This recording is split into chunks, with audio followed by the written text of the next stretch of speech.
Hey, you looking to figure out how do I find a good lawyer for my small business?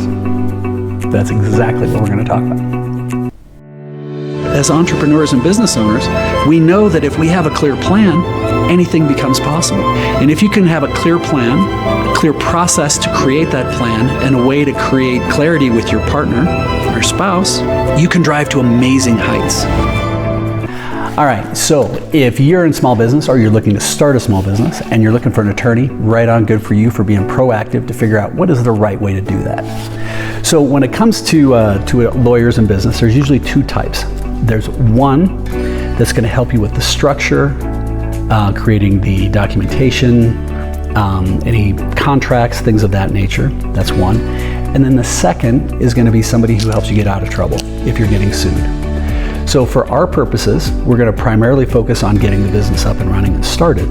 But for those, if it's in the process that you're having to take legal action and go after somebody, sometimes the same attorney can do that. But sometimes you may need to find an expert in a certain field if, for whatever reason, depending on the type of area you're being sued and somebody's coming after you.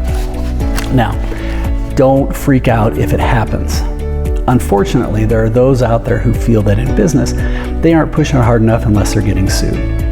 I don't like that philosophy. I think it's a pain in the ass and I'd rather sleep well at night. So if that's the case though, make sure that you do, and you can use some of the very same tools we're going to talk about in finding a good general attorney that can help you. Okay, so if you're looking at getting an attorney, you're looking at starting your business and like, geez, man, I don't know, should I set all this shit up? It's like, maybe you have to, maybe you don't. But what you do have to do is find somebody who you can trust that you're going to be able to ask good quality questions to. And I've written a book on this for starting, but this applies for small business as well as solopreneurs. And we have a full course at aspiringsolopreneur.com that helps people exactly with all of this and building the team of advisors.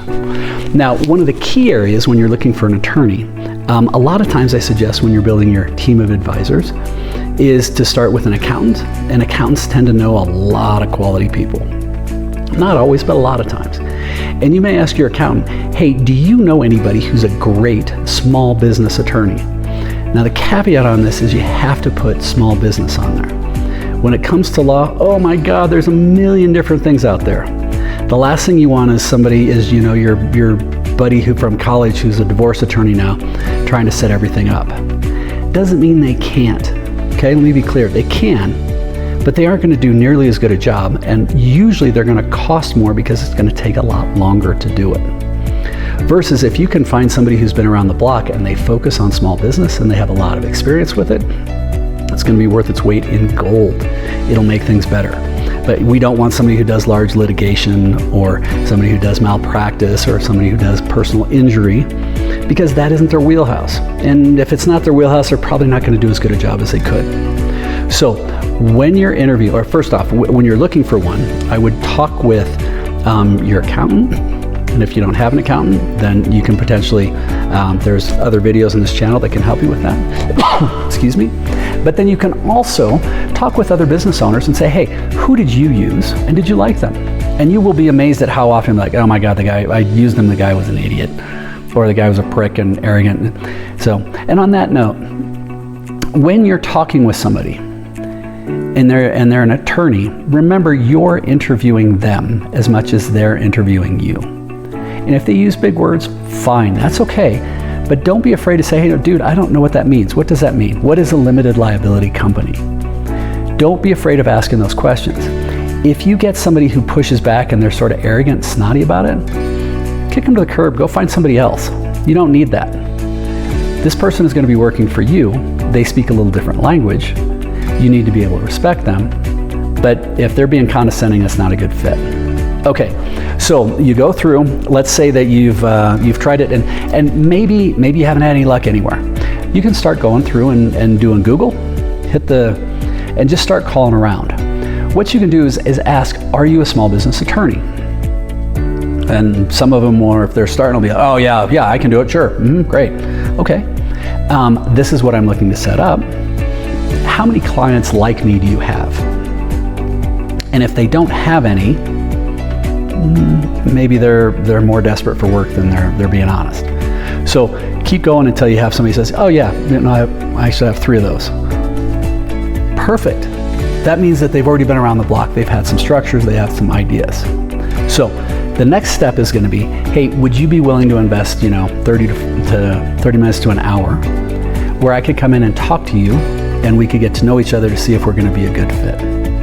Because ideally, you're going to have a long-term relationship with this person. Now, if they're exclusively say, no, yeah, sure, happy to do it, but it's going to be $400. It's like, okay, thank you, and go to the next person. Some small business attorneys should be willing to invest at least 30 minutes of their time to get to know you, because they're building their book of practice as well. And it helps create that longer term relationship for where you want to go. So once you do that, then you go in there and you sit down and you've defined, okay, this person's had a fair number of clients like me, great.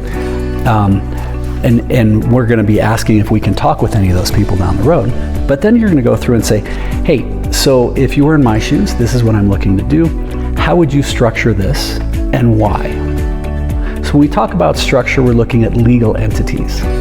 Legal entities can be a sole proprietorship, a single member LLC, multiple member limited liability corp LLC, subchapter S corporation, C corp. C corp's a very rare thing that would be good for a small business. But in these cases, none of these are that big deal. None of them are rocket science. But be curious and say, why are we looking at this? What are the purposes behind it? What's the intention? You're looking for somebody who's really looking out for you, who's willing to help you understand why these things are important, because you're building your knowledge and your base in the long run. You're looking for a partner. You're accountable for making sure that everything gets done, but you don't actually have to do it. But you have to have somebody who you know and trust. So we're going to talk about structure. What sort of contracts should I be aware of? Try and understand what's the rate. How much should we expect for this to create these things? Okay. You can also go through and when we start figuring these things out, ask them, what else am I missing? What else should I be aware of?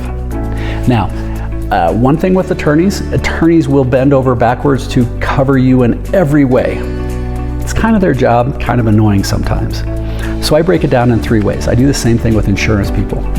Mr. Attorney, Miss Attorney, what do I absolutely positively have to be legal? What should I have to cover my butt? And what would be nice to have? So then at that point, you can start understanding what you should be doing, what you may or may not have to do, but what you absolutely have to do as well. Okay? And then also, what else am I missing? What else should I be doing that I'm not? Great.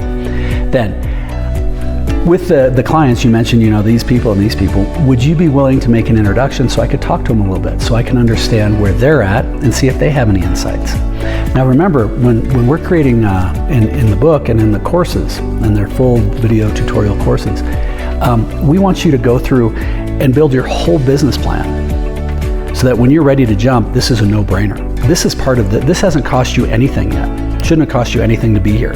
You're filling everything out. You're creating clarity in your vision of where you want to go, what amazing is going to look like for you.